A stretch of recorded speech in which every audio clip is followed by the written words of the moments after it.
Olá, pessoal, muito bem-vindas e bem-vindos ao QualiCast, o podcast da plataforma Qualifica. Eu sou Rafael Ávila, sou o host, e hoje eu tenho uma convidada, gente, que vai encantar vocês com o tanto de conhecimento que ela tem sobre esse assunto, que para muitos de nós ainda é um assunto pouco conhecido, mas que nos próximos anos, né, vocês vão ver que essa é uma sigla que a gente vai falar o tempo todo. E eu queria começar apresentando essa minha convidada.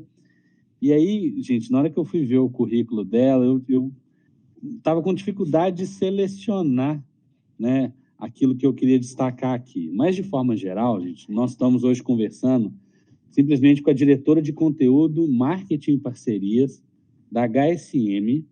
A HSM é uma referência para quase todos nós do Brasil e fora do Brasil, né, como uma escola de gestão, né? Na verdade, a Poli vai nos explicar que é muito mais que isso. A gente conhece a revista, a gente conhece os eventos na Expo, e a Poli é diretora de conteúdo e marketing, mas também foi head de conteúdo, gerente de novos negócios e parcerias internacionais, né, diretora professora da Fundação Dom Cabral, também, para quem é da área de gestão, sabe do peso que é a Fundação Dom Cabral. E ela tem uma trajetória também muito legal na área de sustentabilidade, que foi, acho que, onde eu conheci o trabalho da Poli. Mas olha só, gente, não é só isso, não. A Poliana é formada em Relações Internacionais, foi onde eu conheci pela primeira vez, mas ela tem... Eu fui professor dela há muitos e muitos anos atrás, né, para vocês verem o currículo, mas ela tem formação, né, tem MBA pelo Centro Universitário UNA, tem cursos Poli em Harvard, Universidade Unietos, Questrom, então, assim, tem uma trajetória internacional longa, inclusive experiência morando em outros países, né, Portugal, Peru e Estados Unidos, se eu não me engano. Foi só tá isso? Sabendo mais que eu, Rafa. Gente, então é um pouco disso, né? A Poliana é uma profissional que eu respeito muito, eu gosto muito e já trabalhei muito diretamente com ela, e ela é a nossa convidada de hoje. Poli, para a gente começar, eu sempre peço, eu aprendi isso com o pessoal da diversidade, né? Que a gente sempre começa com a nossa audiodescrição para aquelas pessoas que estão nos ouvindo e não nos vendo. Então, eu vou contar para vocês quem eu sou e vou convidar a Poli para também fazer a sua descrição e contar um pouco dessa trajetória maravilhosa que ela tem. Gente, eu sou um homem branco, eu tenho olhos verdes, tenho barba e bigode, a barba bem longa, já um pouco grisalha por esses anos que se passam.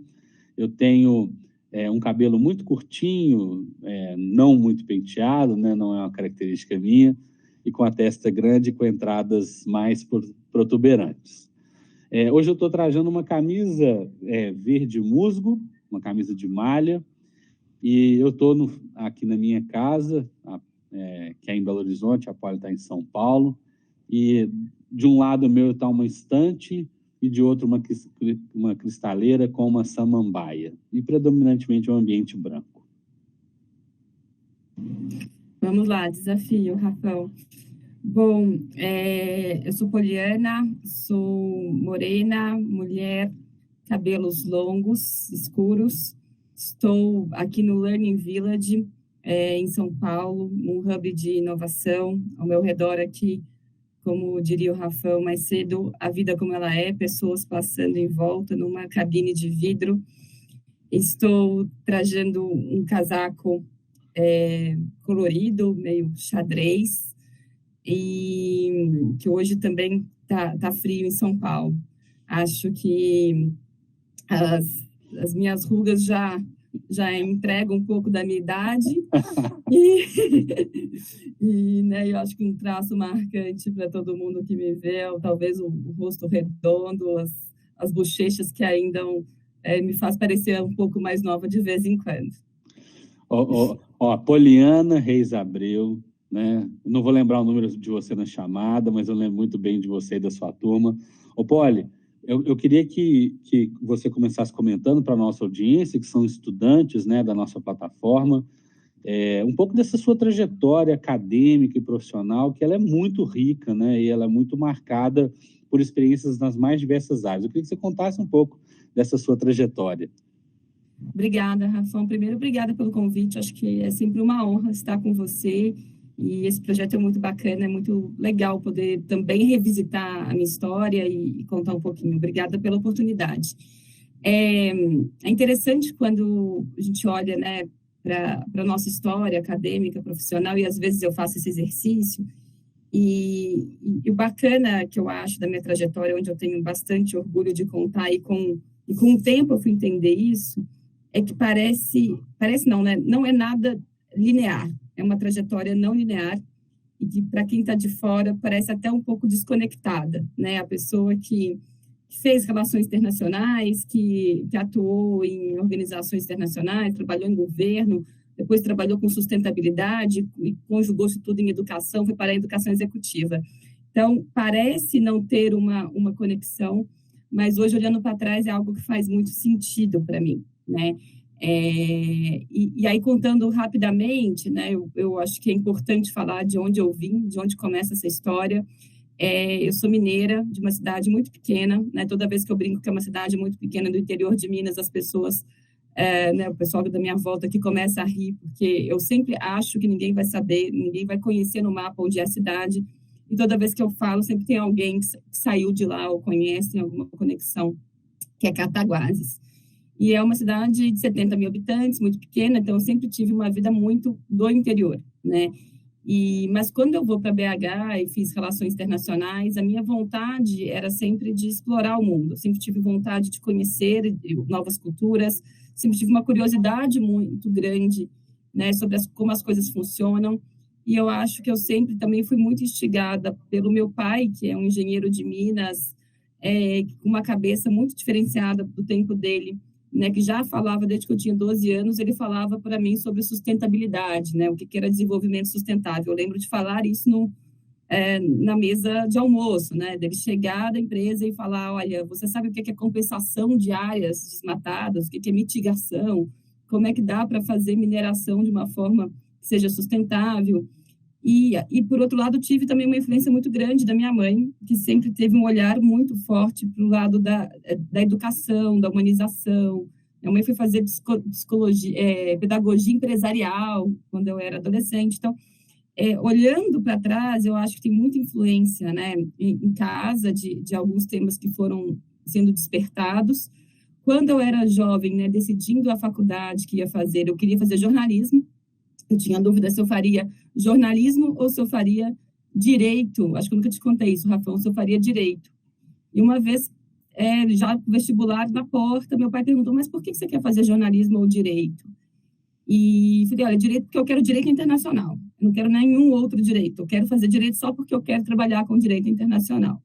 E jornalismo porque eu gosto de escrever, gosto de me comunicar, eu quero trabalhar com mídias e tudo mais, então não sei que caminho seguir. Na época, surgiu a questão de que jornalismo, não precisa de diploma para ser jornalista, né? Você pode cursar outras coisas, ter pensamento crítico, escrever bem, sem necessariamente ser jornalista.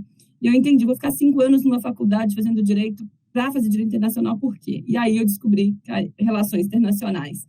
Então, RI, eu acho que entrou na minha vida sendo algo que dava respostas às paixões que eu tinha na época e me abriu portas para o que eu acho que hoje eu faço, apesar de eu ter trabalhado pouco tempo com relações internacionais puramente, eu acho que foi uma formação que me abriu portas para pensar sistemicamente, né? E quando a gente fala de ESG, a gente vai falar mais para frente, né? Eu passei por algumas empresas trabalhando com sustentabilidade. Trabalhei na Ânima Educação com isso, na Fundação Dom Cabral, depois na consultoria Ideia Sustentável, sempre muito focada em sustentabilidade corporativa, e acabou, né, que os caminhos vão se cruzando, que eu fui entrando cada vez mais nessa pauta, mas dentro de educação. E no meio do caminho me apaixono por educação executiva, que é o que eu faço hoje há mais tempo. Então, acho que as coisas foram se conectando, mas tudo tem o mesmo eu acho que o mesmo tempero, Rafão, que é o de olhar o todo, né? De olhar a interdependência das coisas. Eu acho que quando eu fui fazer relações internacionais, o mais forte de RI é você conseguir entender as conexões, a interdependência, como uma coisa se conecta com a outra. A sustentabilidade é o olhar interdependente e sistêmico, né? E tudo isso me garantiu viver isso na prática, né? A internacionalização, esse olhar de mundo, como você disse, eu tive a oportunidade de, durante a faculdade, morar em Coimbra, em Portugal. Depois fui fazer um curso, né, de negociação internacional em Utrecht, na Holanda, tive uma vivência também lá. E mais para frente, na vida adulta, morar em Boston, nos Estados Unidos, e depois uma experiência na América Latina, que foi muito forte para mim, que foi no Peru, em Lima. E tudo isso aí conectando, né, vida pessoal e profissional. Então, eu diria que a minha trajetória, ela é não linear, mas ela faz bastante sentido quando a gente olha de trás para frente. Legal, eu acho tão maravilhoso a gente ouvir as histórias daquelas pessoas que passaram na nossa vida, né, como estudante e tal, e eu quero marcar isso, né, que a Poliana, ela tinha uma maturidade, talvez uma série de convicções que colocou ela muito na vanguarda desse que é o nosso assunto de hoje, né? Hoje se chama ESG, né, que é o termo que as empresas estão usando, mas a Poliana está contando aqui uma história que desde sempre ela tratou do tema da sustentabilidade. Mas eu acho que para a nossa audiência, Poli, que é essa sigla, né, a gente tem trabalhado muito com siglas. Isso. O que significa ESG, né? Qual é a origem desse conceito, desse termo, e como é que você vê a evolução disso nos últimos anos? Você falou de sustentabilidade e agora você está falando de ESG corporativa. Isso, legal sua pergunta, Rafão. De forma bem simples, ESG é um acrônimo, né? São 3 letrinhas que representam o E. Representa Environment, que é meio ambiente em inglês, Social, né, social, e G de Governance, governança. Às vezes a gente também pode falar em português, né, ASG, ambiental, social e governança, em inglês, ESG. ESG, ele entrou, né, na moda, digamos assim, e no olhar das empresas nesses últimos anos, em 2020, quando Larry Fink, um grande investidor, né, quando a gente fala de bolso, de economia, de finanças, parece que a agenda acaba fazendo mais sentido para as empresas, falou que que as empresas que não adotassem a agenda ESG estavam fadadas a morrer nos próximos anos, né? Mas, apesar de parecer algo novo, já é algo bem antigo, como você bem disse. Eu trabalho com isso desde 2008, né, nós estamos em 2022, e esse já existia, esse conceito, desde 2005. Não é um conceito totalmente novo, mas ele vem sofrendo evoluções, né? Eu acho que tem um nível, uma curva de maturidade. Nada mais é do que a sustentabilidade corporativa com uma roupagem nova, fortalecendo o G, né, da governança. Porque quando a gente falava muito de sustentabilidade, a sustentabilidade corporativa, ela é composta também pelo tripé ambiental, social e econômico. O que é ser sustentável numa organização? É você ter resultados financeiros, sim, só que a forma como você faz é tão importante quanto o resultado final, né? E a forma, ela deve ser equilibrada com impacto ambiental positivo e impacto social positivo também. Então, a forma como a gente faz negócios importa. E o resultado financeiro, ele é importante, né? Eu costumo dizer nas aulas, quando eu dou aula de sustentabilidade, de ESG, que, assim, a gente respira porque a gente precisa respirar, né? Mas você não vive para respirar. A respiração é o que te mantém vivo, né? O resultado financeiro é o que mantém viva uma organização, é o que faz com que ela seja sustentável do ponto de vista de durar mais tempo, né, no mundo, porque ela é financeiramente saudável. Uhum. Mas uma empresa, ela não existe só para dar lucros, né? Ela existe para entregar propósitos maiores que isso, gerar emprego.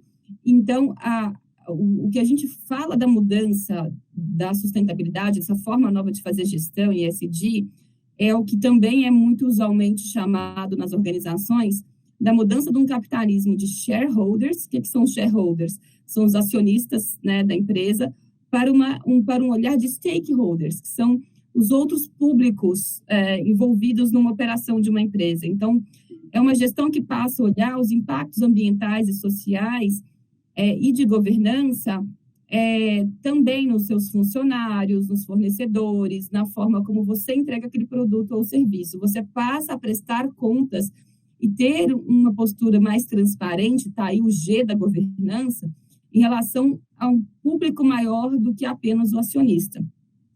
Então, quando a gente falava de sustentabilidade, que é até famoso os 3 P's, né, pessoas, planetas e profit, né, de lucro, né, o people, planet and profit, ou triple bottom line, que é ambiental, social e econômico, a ferramenta, a forma de fazer isso dar certo, né, digamos assim, o que conectava esses 3 pontos é a governança, que nada adianta você ter um ambiente, controlar, vamos supor, as emissões de gás carbônico, ou trabalhar a diversidade, a inclusão, se você não tem um KPI, né? Se você não tem os indicadores e a forma de fazer isso é transparente e clara para todo o seu público de relacionamento.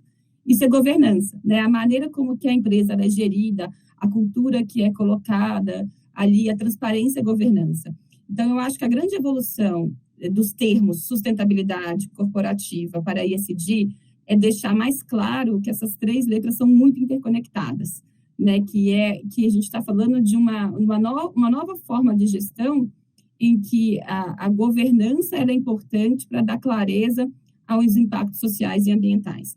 E aí isso ficou mais forte nas agendas depois de que tem um movimento das empresas no mercado financeiro olhando para isso, que a gente passa a ter métricas para medir, né, o desempenho e a performance das empresas, principalmente aquelas de capital aberto. Então, por isso que a gente vê um boom, né, de ESG nos últimos anos.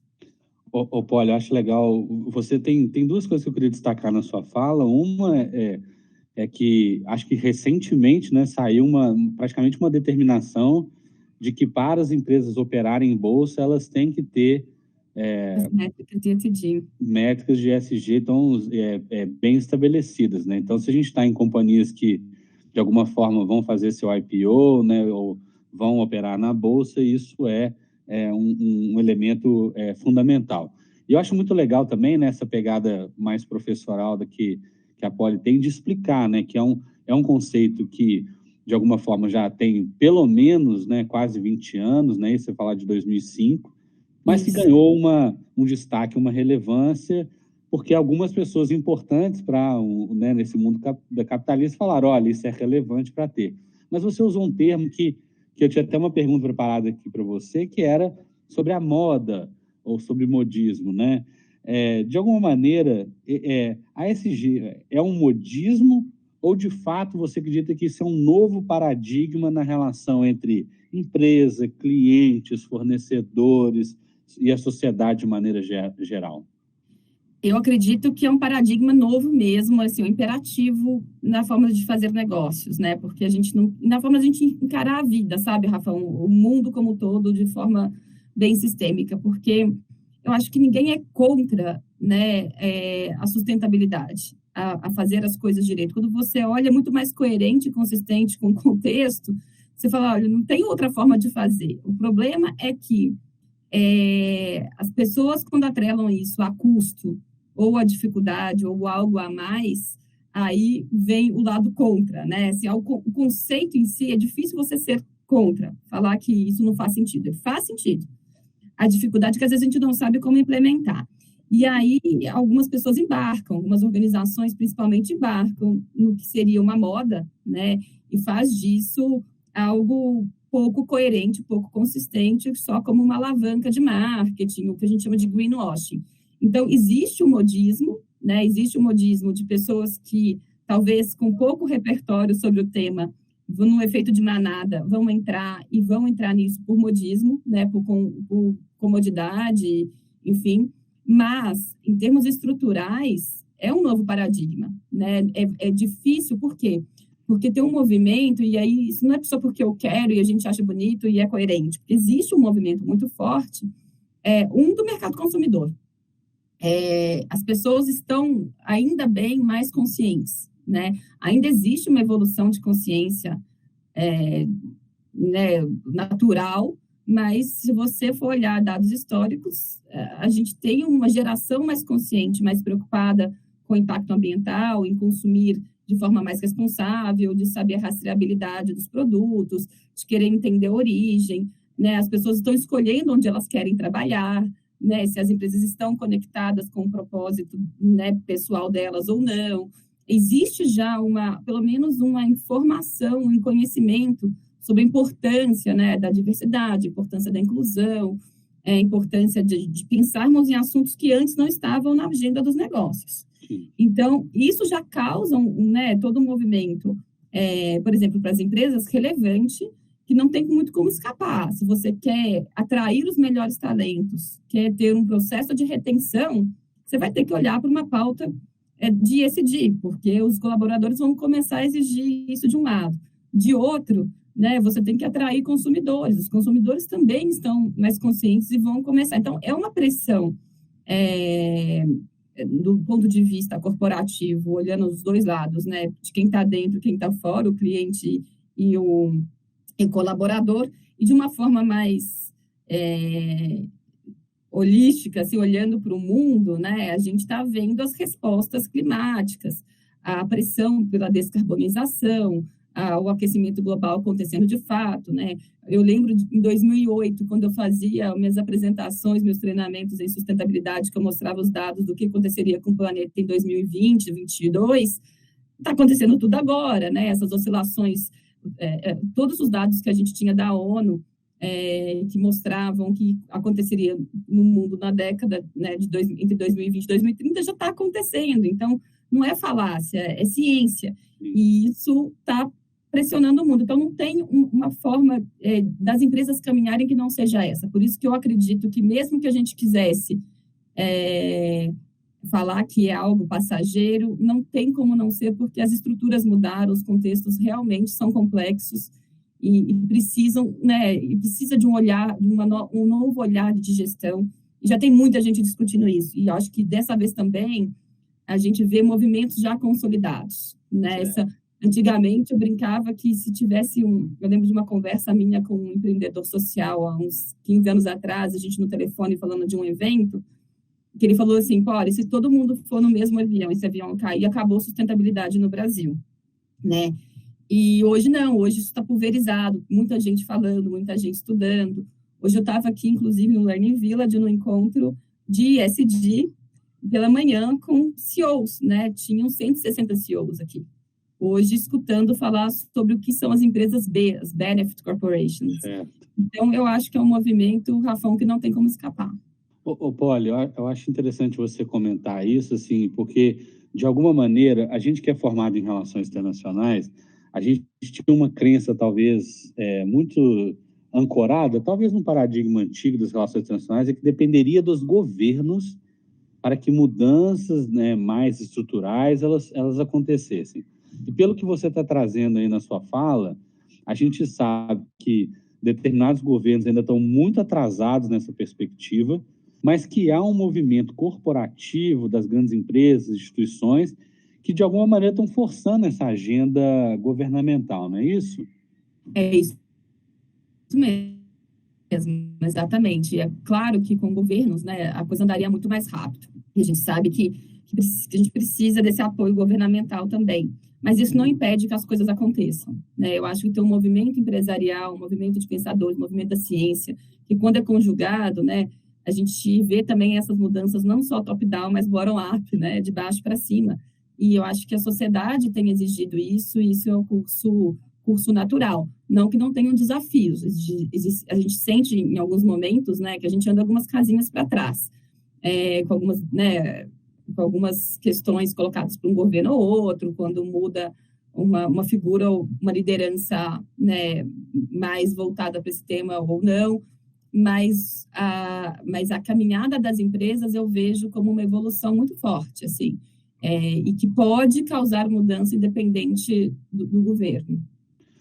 Polly, a sua trajetória ela é interessante porque ela é obviamente particular, mas para os nossos estudantes, né, e também para aquelas pessoas que de alguma forma estão ali na porta do ESG, né? A gente fala sempre muito em conhecimentos, habilidades e atitudes, né? Como professor, a gente não pode negar a discussão sobre quais seriam os conhecimentos que envolvem a ESG. Você falou do social, você está falando do econômico-financeiro, você está falando do ambiental, ao mesmo tempo são outras coisas que estão envolvidas. Então, eu queria que você contasse para a gente um pouco, né, quais são esses conhecimentos para alguém que vai trilhar esse caminho pela ESG numa empresa, seja ela de porte pequeno, grande, e também quais são as habilidades e competências que são necessárias para uma liderança ou para quem vai se tornar líder para olhar essa nova forma de gestão.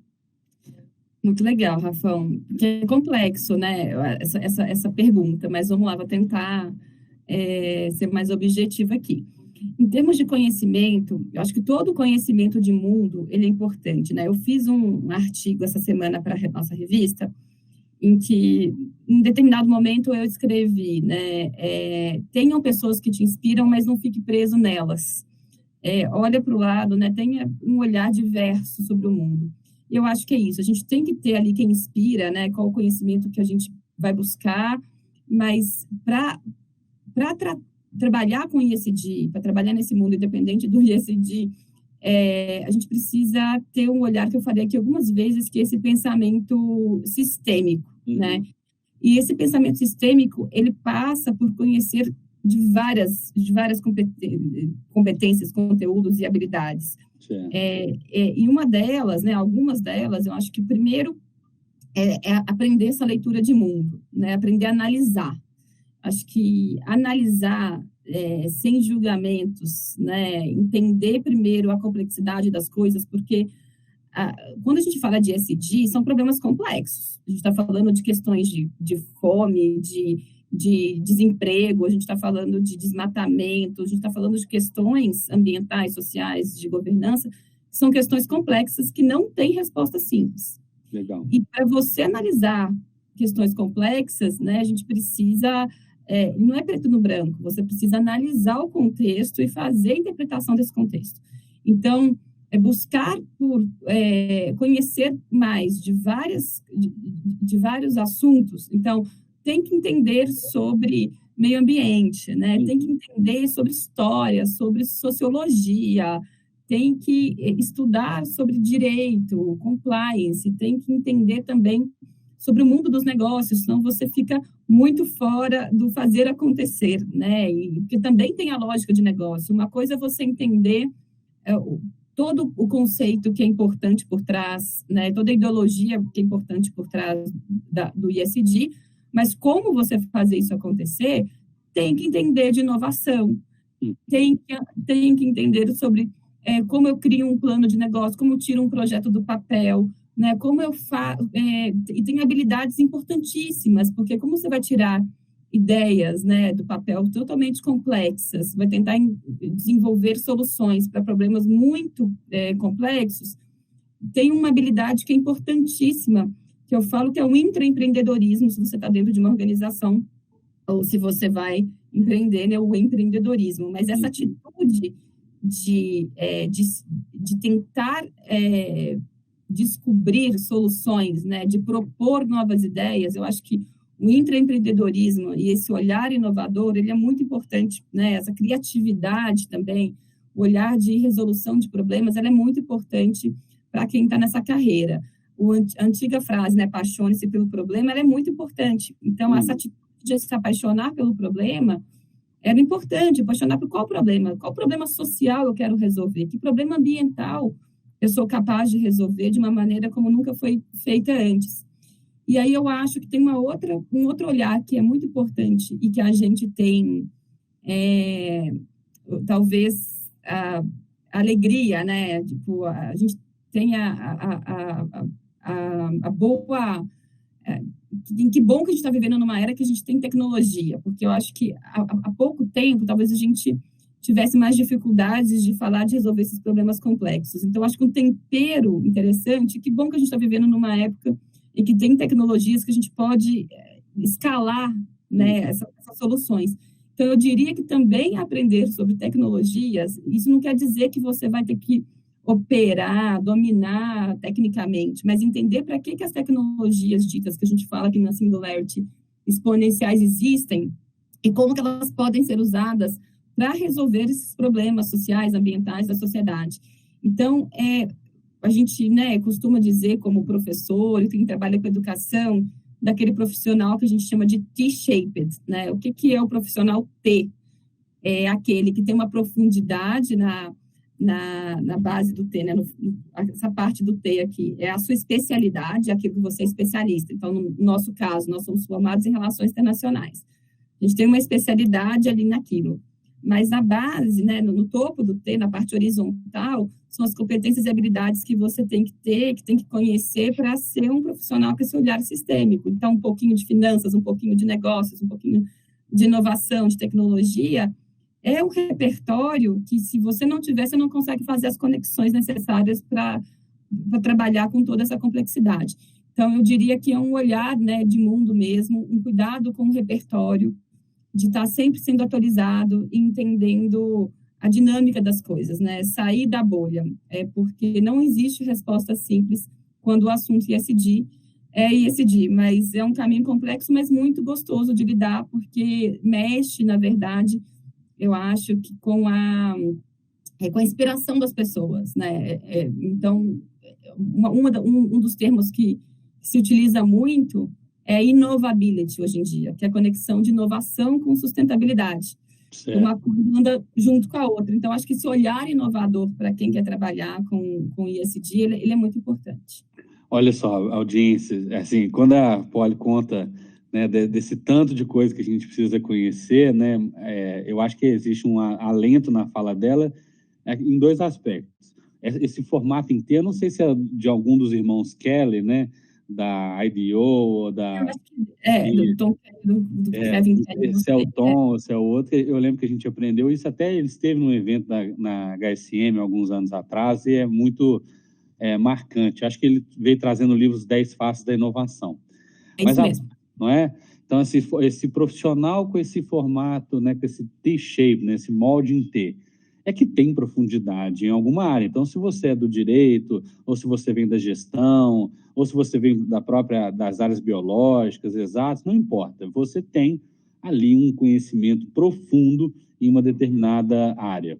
Mas é não perder de vista, né, o que a Polly está dizendo, é que para lidar com o ISD, você vai ter que conhecer um pouco de várias outras áreas, né, ou de vários outros campos, né? Então, esse é um formato... Porque faz muita interlocução, né? Você tem Exato. que comunicar com as outras áreas. Por exemplo, o ISD, ele não é uma coisa de uma área só. Você pode ter até um embaixador do tema na área. Hoje tem até o C-Level da sustentabilidade, que é o Chief Sustainability Officer, né? Mas ele não opera sozinho. Ele tem que conseguir conversar com o RH e desdobrar isso na meta de RH. Ele vai ter que conversar com o marketing e desdobrar na meta de marketing. Conversar com a área, né, jurídica para entender o compliance disso. É ter uma conversa de igual para igual com o presidente da empresa para ele comprar essa agenda e fazer esse desdobramento. Então, esse skill de comunicação, de negociação, né, e um soft skill de empatia, de entender o lugar do outro, entender o momento do outro, do projeto do outro, daquela área, ele é totalmente relevante. Então, não dá para isolar, não dá para ter só o conhecimento técnico. Não, e eu acho isso muito legal, porque desdobrada da sua fala, né, como fica evidente que nós não estamos falando só das chamadas hard skills, dos conhecimentos técnicos, nós estamos falando só dessas habilidades cognitivas, nós estamos falando também de habilidades socioemocionais, ou as chamadas soft skills, né, que de alguma forma você foi destacando na sua fala. E aí, para além desse conhecimento óbvio, né, talvez em finanças e economia, mas também em sociologia e no próprio meio ambiente, você foi destacando, olha, criatividade, essa inovabilidade, né, que é uma junção de inovação com sustentabilidade, mas também essa capacidade de fazer leitura de mundo, que isso não é uma coisa trivial e não necessariamente se aprende assim não existe uma disciplina na escola, na faculdade, que você aprende isso. Então, eu acho legal destacar para a nossa audiência que muitas vezes está muito preocupado em ter um certificado de algum conhecimento técnico, que há também, gente, essas habilidades socioemocionais que elas são tão relevantes. E você falou desse diálogo e comentou agora, né, Polly, da questão da liderança. Então, eu queria que você contasse para a gente a sua visão sobre liderança, você trabalha com executivos, acho que quase que 100% do seu tempo. Quais são, né? Qual é a sua visão sobre os tipos de liderança e o que seria, então, essa liderança ESG, ou essa liderança que olha para a diversidade e inclusão, que olha para a consciência, saúde mental, que é um assunto que a gente também conversa muito, e que olha para a ESG. Que tipo de líder é esse, em contraposição ao líder das organizações que você conheceu ao longo da sua trajetória? Muito bom, Rafa. Para mim, de forma bem resumida, é o líder consciente, né?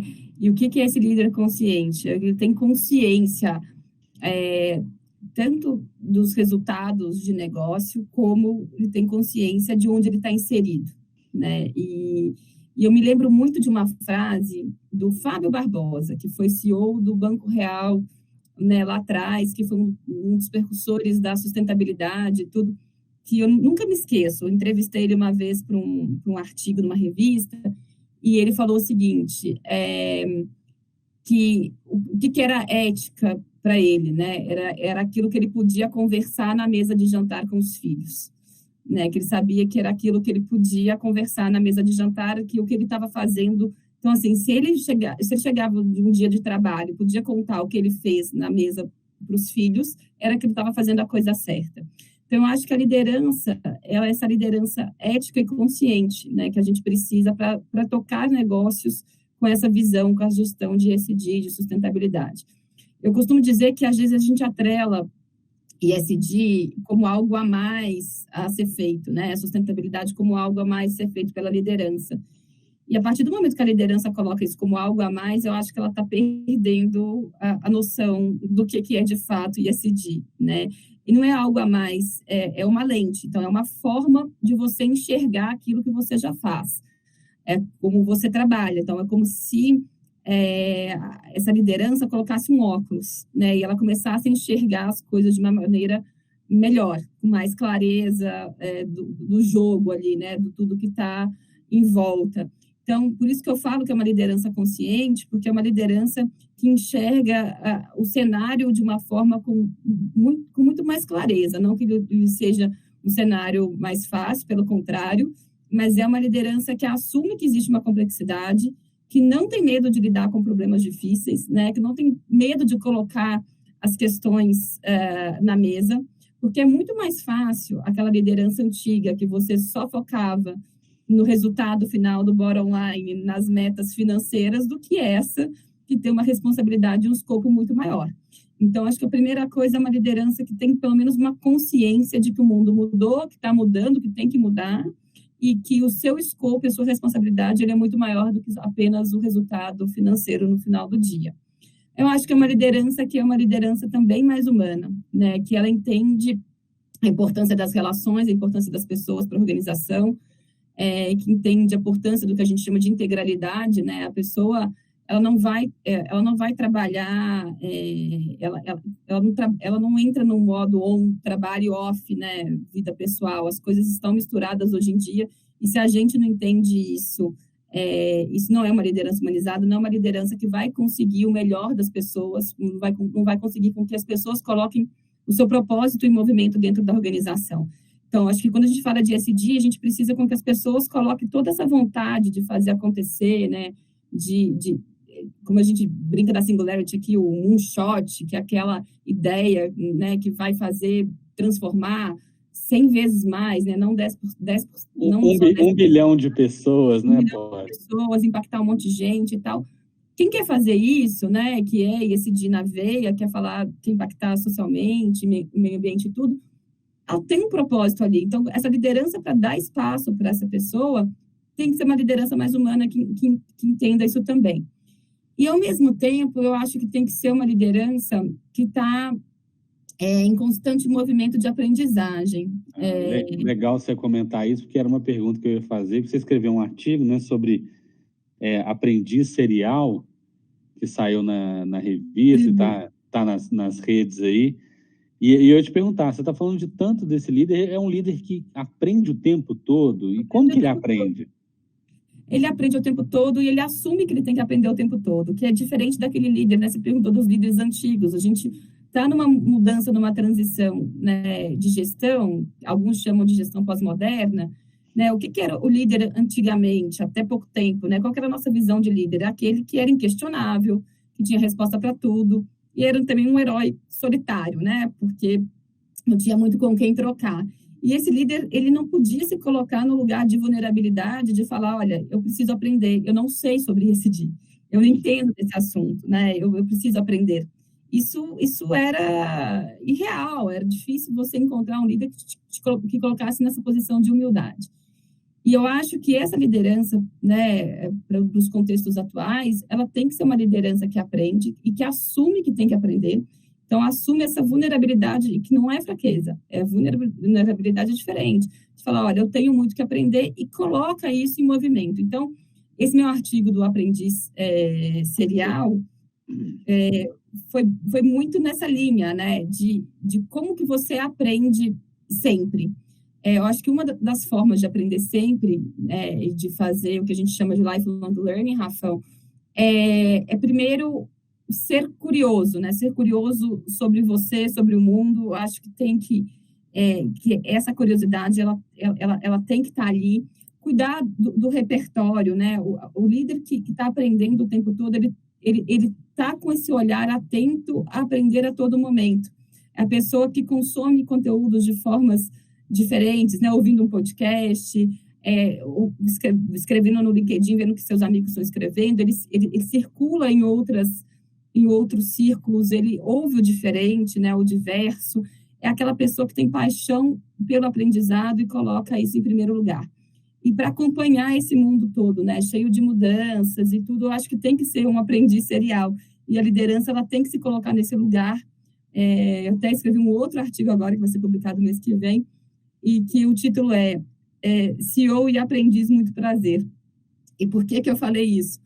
Porque eu conheci um CEO recente que ele se apresentou para mim, eu sou fulano de tal, CEO e aprendiz voraz. Eu achei aquilo engraçado, eu falei, olha, como está sendo interessante esse movimento de CEOs, de executivos, de liderança, que começam a ter orgulho de falar que é aprendiz, né? Que está aprendendo. Que interessante esse movimento. E é um movimento que acompanha o que a gente chama da gestão pós-moderna, que é essa mudança do líder solitário, heróico, para um líder que compartilha, que troca, que aprende junto e que assume que tem muito que aprender. No caso de ESG, que eu acho que todos temos que aprender, porque a gente está aprendendo junto. Paulo, eu acho que na sua fala, assim, né, para os nossos estudantes, quando você fala de pensamento sistêmico, pensamento holístico, eu lembro do Maturana, eu lembro do Capra. O Maturana foi uma influência, né, na sua vida, e tudo mais. E aí agora você fala também sobre coragem, vulnerabilidade. Aí eu vou me lembrando das palestras da Brené Brown. Eu fico imaginando como é que a gente, de alguma forma, a gente vai incorporando e vai absorvendo. Você colocou, né, assim, 5 características, né, desse aprendiz serial, né? Assim, se você me permitir destacar aqui, eles ou elas querem sempre mais, né? Tem a necessidade de aprender assuntos variados, querem se sentir mais preenchidos profissionalmente, pessoalmente, buscam novas oportunidades. Então, é uma pessoa que se diz voraz, né? Por aprender. É isso. Depois você valorizam a experiência. Exato. Você fala, pessoas que valorizam a experiência, né? Ou seja, os momentos em que eles estão aprendendo são tão importantes quanto o conteúdo. Então, gostam de testar novas formas de adquirir, compartilhar conhecimento, como você disse.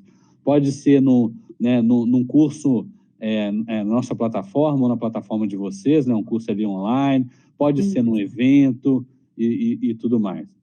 Você falou são curiosos sobre si mesmo e sobre o mundo. Sobre o mundo você já falou disso. Mas o que é essa curiosidade sobre si mesmo, né? O que isso permite a esse aprendiz serial? Eu acho que permite a alta performance, né? Que é quando você tem conhecimento de si mesmo, é o autoconhecimento. Então, curiosidade sobre si mesmo é saber aonde você é a sua melhor versão. E acho que, às vezes, a gente fica muito preso em olhar para o lado, olhar para o outro e buscar mais do que falta do que fortalecer aquilo que a gente é bom, né? E aí a gente perde uma oportunidade danada de ser o melhor naquele assunto, naquele tema, quando você não se permite ser você mesmo e explorar o teu potencial. É óbvio que a gente tem que buscar melhorar os nossos gaps. É claro que a gente tem que buscar ser melhor naquilo que a gente acha que a gente precisa buscar. Mas num mundo de tanta mudança, Rafão, de tanta agilidade, você também querer ser bom em tudo é perder tempo, né? Sendo que você pode se conectar com outras pessoas que são boas, você não vai fazer a mudança necessária na agilidade que você precisa. Então, acho que às vezes a gente força até, né, nos nossos filhos, né? Todo mundo tem que aprender isso e aquilo. Fica um monte de gente pasteurizada, igual, e você vai correr atrás de algo que às vezes não é o teu forte. É lógico que a gente tem que tentar suprir esses gaps, estar sempre se desenvolvendo. Mas quando eu falo ser curioso sobre você mesmo, assim, é como você aprende melhor, aonde está o seu maior potencial, aonde você pode contribuir mais, aonde que realmente você vai gerar impacto e vai fazer diferença. Então, isso é autoconhecimento, é coisa que a gente vai aprendendo com o tempo, a se conhecer, a se permitir. E outro dia eu falava disso, isso é um fato curioso, que até me emociona, porque eu estava fazendo uma palestra que eu resolvi colocar isso no final, né? Falando assim, por que a gente sempre olha o que nos falta e não fortalece aquilo que a gente que nos torna mais original e mais autêntico?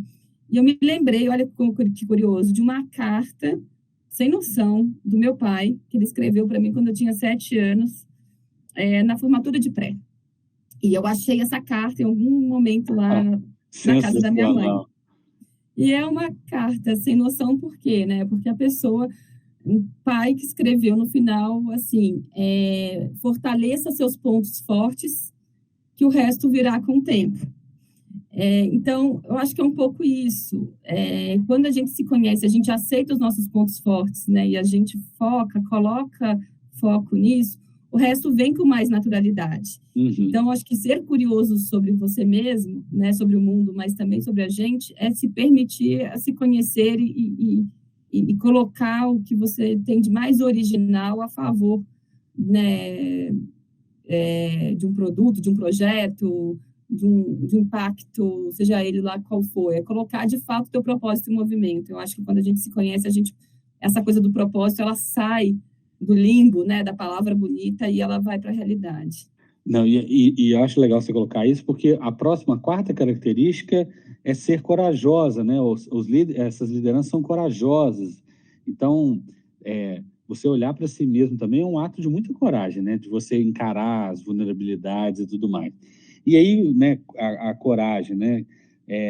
E por fim, você coloca, importam-se menos com o que sabem, mais com o que podem aprender.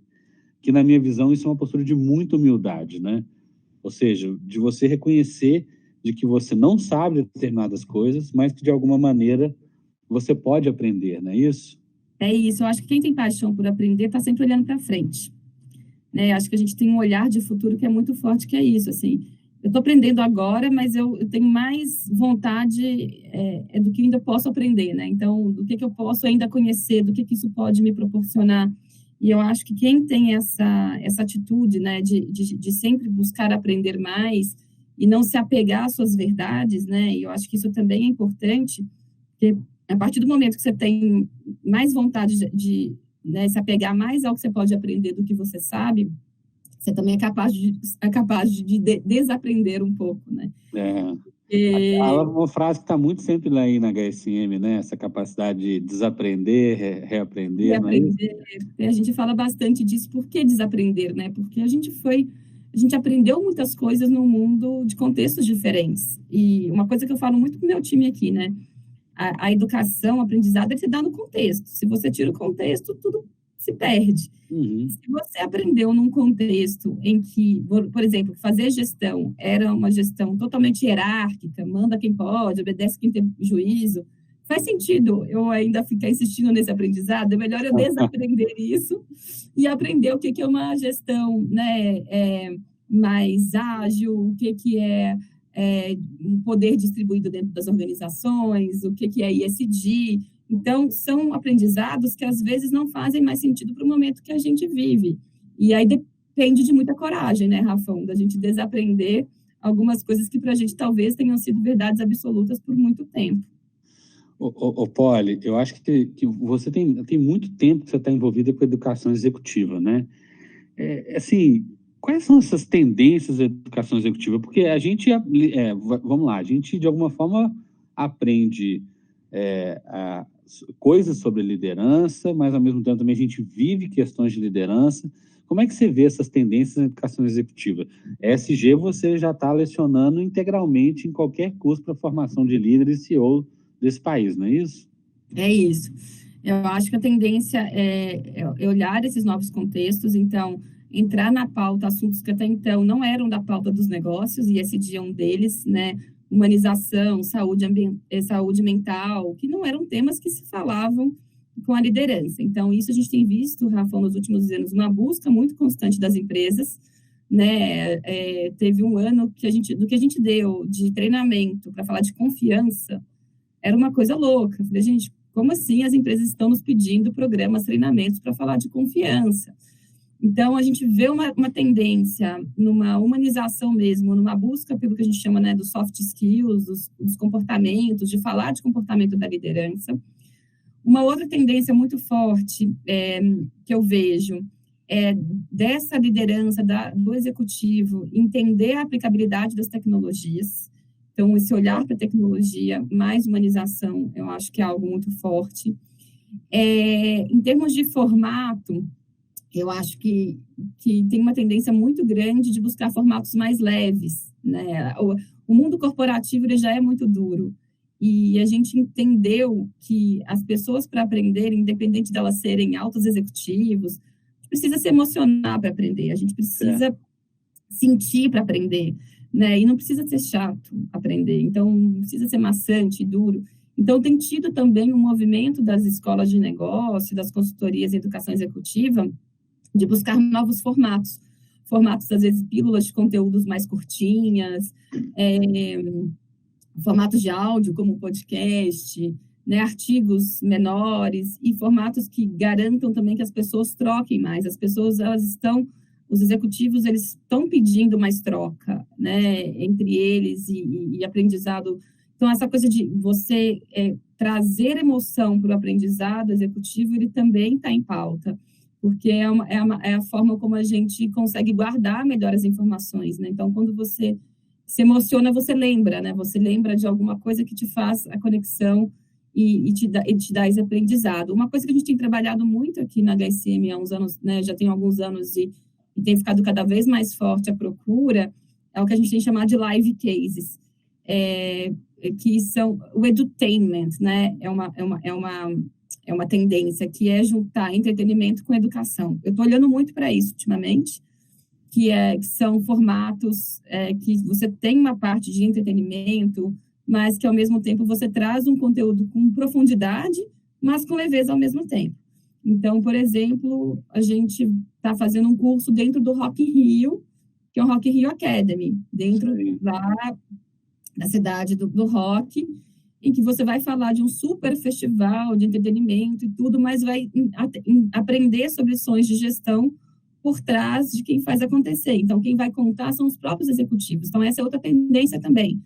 Você está falando também do Rock in Rio, vocês também fazem Fórmula 1, não é isso? Fórmula 1 também, dentro Interlagos também, de repente vai falar, por exemplo, na Fórmula 1, vamos falar de alta performance, de tecnologia, de gestão de risco, pelo case da Fórmula 1. Legal. Né? Pilotos contando quem está por trás, e isso também é uma outra tendência das pessoas quererem ver quem faz na prática, né? Então, educação executiva, a gente tem trazido cada vez mais executivos, gente que está no dia a dia, para trazer esse conhecimento prático. Então, acho que essas são as principais coisas que estão ditando a educação executiva e que está transformando esse mercado em algo muito mais bacana, mais atrativo, né, para quem tem uma vida corrida, uma agenda difícil, ter vontade de aprender mais, né? Polly, eu não sei se tem relação com isso, mas você fala dessa coisa do sentimento, do aprendizado, que de alguma forma envolve todo o corpo, todo o sujeito. Eu lembro muito do Sir Ken Robinson, né, que infelizmente faleceu agora recentemente. Acho que tem alguns anos, assim. Eu me lembro que eu até me emocionei, porque foi alguém que me influenciou bastante na minha trajetória de educação. E você falou, assim, de lifelong learning, e aí você falou de formas de aprender. A gente está caminhando para o fim do nosso podcast, mas eu queria que você comentasse talvez 2 assuntos, né, para mim. O lifelong learning, a questão do ensino remoto e solitário. Você já aprendeu em plataformas, vocês têm as suas plataformas, a gente também ensina por meio de plataforma. O aprendizado híbrido, que envolve percorrer, eventualmente, trajetórias assíncronas, mas também momentos síncronos, também aprender na plataforma, mas também aprender no presencial. Como é que você vê essa tendência, né? A gente viu a pandemia que levou todo mundo para o online. Como é que você tem visto essa educação corporativa, né, nessa nova lógica e nesse novo momento? Super, super pertinente sua pergunta, Rafão, porque eu acho que a gente está num momento de convergência. Eu vejo como convergências, assim. Nenhum lado, nem o outro, né? Acho que... E esse é o movimento legal do mundo. A gente aprendeu a duras penas, né, na pandemia, o digital, mas todo mundo também, ao mesmo tempo que a gente aprendeu e viu que funciona, a gente sabe que sente falta, né, do outro lado, das conexões, do olho no olho faz falta. Então, eu acho que tem um equilíbrio aí, uma convergência entre esses formatos, que é muito importante e também faz com que a educação seja mais dinâmica e atinja mais gente, né, dê mais escalas também. Então, até o digital, ele pode também ser mais humano, né? Então, acho que tem outras ferramentas dentro do digital que deixa também as aulas, o estudo de uma maneira mais interessante. Então, eu acho que é uma tendência muito de convergências de formatos, né, de multiplataformas, multiformatos. Acho que tem uma tendência aí também do que talvez eu chame de orgânico e não linear, né, do que o aprendizado ele não necessariamente ele precisa se dar 8 horas sentado numa sala de aula, 4 horas e tudo, você ditar a forma, né, como você aprende e aprender de uma forma mais orgânica, trocando entre pares, conversando com as pessoas e não linear, né, consumindo um conteúdo da sua plataforma, escutando um podcast aqui, lendo outro artigo ali, indo numa palestra presencial, indo num workshop presencial, voltar para um workshop digital. Então, eu acho que a tecnologia, esses novos formatos estão nos permitindo aprender de uma forma muito mais gostosa, assim, né? Muito mais conectada. Mais fluida, né? Parece mais fluida. Menos engessada e que eu acho que também inclui mais gente, né? Que antes era um formato que excluía muita gente. Tem gente que não consegue aprender de uma determinada forma e só poderia aprender daquele jeito. Hoje eu acho que tem formatos que permitem que mais pessoas aprendam, que mais pessoas tenham a possibilidade de se desenvolver, de se transformar em formatos que conversem com você, né? De certa forma, personalizado, mas escalável, né? Pela tecnologia. Então, eu acho que isso talvez seria um pouco dessas tendências, assim, a convergência entre todos esses formatos. Polly, preparando a minha entrevista aqui com você e conhecendo o seu trabalho de perto, eu tenho uma pergunta, eu tenho uma tese que talvez você possa dizer se faz sentido ou não. Eu queria que você falasse sobre a questão da liderança feminina. Então, um dos melhores livros que eu já li da HSM era o Poder, Liderança Shakti, né? Polly, você acha que ESG, diversidade e inclusão, essa liderança mais humanizada ou mais consciente, isso coincide com a ascensão das mulheres nas posições de comando nas organizações? Olha a hipótese. Olha a hipótese, que eu preciso pensar sobre isso. Eu não sei se é só uma coincidência, né, Rafão? Uma boa hipótese. Eu acho que é por isso, assim, eu comecei a pensar, falei, gente, olha os assuntos que hoje estão em voga. Diversidade e inclusão, ESG, né, liderança consciente, liderança humanizada, tudo bem, tem ferramenta pra caramba. Mas, e a gente está acompanhando, ainda que muito lentamente, né, Polly, a ascensão das mulheres, a gente tem muito que percorrer ainda, e você fez um trabalho que eu sei, muito conectado a essa questão da liderança feminina, e eu talvez acho que isso é coincidência demais. Eu acho que é coincidência demais. Eu diria que isso é uma sincronicidade, né? Assim, acho que as coisas estão conectadas. Acho que, na verdade, tudo faz parte de um único movimento, né? As coisas não estão isoladas. E quando eu penso em liderança feminina e ascensão, claro que a gente tem muitos caminhos a percorrer aí também, mas tem uma evolução de fato. eu acho que as mulheres que ocupam hoje posições de trabalho, na sua maioria, têm essa agenda de ESG mais forte, né? Essa agenda da diversidade.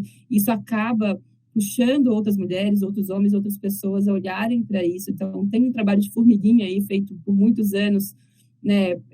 Normalmente é uma agenda comprada mais fortemente pelas mulheres, né? Principalmente quando você pensa na diversidade, na inclusão, porque a gente passa por isso, né, ao longo da nossa trajetória profissional, então isso fica mais latente. Então, quando a gente sente, é mais fácil você falar, você tem um lugar de fala muito mais forte. Então, eu acho que as mulheres, as lideranças femininas, normalmente, elas puxam bem esse assunto. Mas tem também um negócio, né, que eu acho que tem no livro do Liderança Chá, que te fala, que eu gosto. Eu tenho até um pouco de cuidado quando falar de liderança feminina, né, porque é mais sobre a energia do feminino do Exato. que o gênero de fato, se é mulher ou homem, né? Acho que todos nós temos, né, essa energia feminina do lado mais da intuição, do lado do mais maternal, e que isso pode estar presente nos homens também, só que os Do homens... cuidado, né? Do cuidado, né? A gente está falando muito de economia do cuidado ultimamente, né? Que são características voltadas para a energia feminina, independente do gênero, né? E tem a energia masculina, mais pragmática, e tudo que todos nós temos. E o bacana desse livro é que ele fala do equilíbrio entre essas duas energias, independente de você é homem ou mulher. Exato. Como você trabalha, como você, como homem, pode trabalhar a sua intuição também, o seu cuidado, e se colocar num lugar de uma liderança mais consciente ali. Então, eu acho que são movimentos convergentes também, Rafão. Talvez a sua tese aí vale uma pesquisa mais aprofundada, mas eu concordo que as coisas talvez estejam acontecendo em sincronia, assim. Polly, eu tô comentando isso porque, de alguma forma, esse livro me impactou muito, né, a liderança Shakti. Eu acho que coincidiu com uma época que eu estava começando meus estudos na yoga, e para mim foi muito marcante, porque quando eu respondi determinadas perguntas do livro, né, apesar de eu ser um homem, eu ficava assim, gente, mas eu me identifico tanto com essas questões da energia feminina, e ele vem rompendo um paradigma maravilhoso. Mas vamos deixar essa conversa para outro momento. Olha, para a gente fechar, né, primeiro que eu queria agradecer em nome do Qualifica, do nosso Qualicast, a sua presença. Eu queria que você comentasse para mim, rapidamente, assim, quais valores você carrega para a sua vida, né? Se você tem alguma indicação de livro para as pessoas que estão nos escutando, ou uma frase de reflexão. E, no mais, eu te agradecer mais uma vez pelo seu tempo, que eu sei que é muito corrido. Obrigada, Rafão. É ótimo ter a oportunidade de ter essas paradas também para a gente fazer conversas tão legais como essa. Assim, é um presente também estar aqui. Obrigada. Eu acho que valores, a gente falou bastante disso aqui, né? Eu acho que é algo que eu acredito muito. A gente está sempre conectado com a nossa essência, nunca esquecer, né, os nossos princípios, e mesmo estando em cargos de liderança, conquistando, né, tendo conquistas profissionais, não esquecer de quem a gente é, né? Porque eu sempre tento fazer esse exercício, assim, que hoje eu estou diretora aqui da Singularity, da HSM, fazendo coisas que eu gosto, mas quem sou eu por trás daquilo que eu estou fazendo, né? E eu acho que essa essência, até como quando eu brinco, eu falo que eu venho lá do interior de Minas, uma cidade de 70 mil habitantes, é uma forma de lembrar aquilo que me move, aquilo que eu gosto, aquilo que sou eu. Então, acho que esse valor de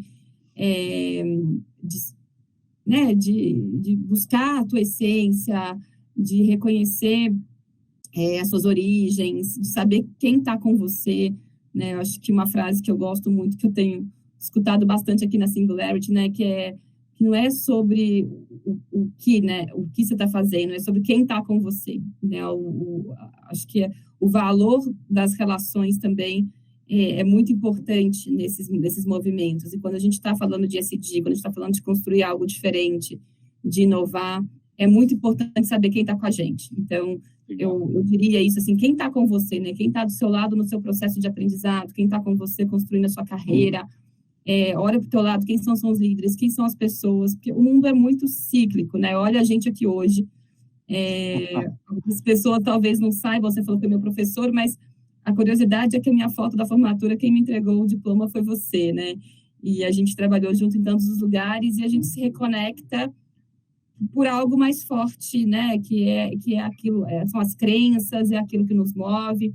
Então, eu diria que olha para quem está do seu lado, né? Crie relações duradouras, que às vezes você não está numa determinada organização, mas as coisas continuam fluindo, você está conectado de alguma forma com pessoas que estão junto com você, querendo construir algo maior, né? Porque todos esses projetos a gente não constrói sozinho, acho que a gente precisa de pessoas bacanas ao lado. Então, talvez a minha mensagem final era isso, assim, olhe mais para quem está do seu lado, que é mais fácil enfrentar qualquer o quê quando você sabe quem tá junto, né?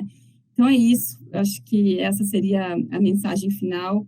Te agradeço muito pela oportunidade de falar dos assuntos que eu mais gosto, que é educação e ESG, e ter a oportunidade de lembrar um pouquinho da minha história aí com você também.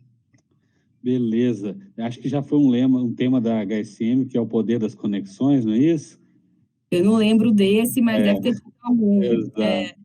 O último foi ser, sentir e fazer sentido, que eu acho que também é um pouco disso. Gente, então, mais uma vez, obrigado por vocês nos escutarem. E fica aqui, mais uma vez, esse chamado, gente, para a gente continuar estudando, continuar se conectando. E eu espero vocês no nosso próximo episódio do QualiCast. Valeu!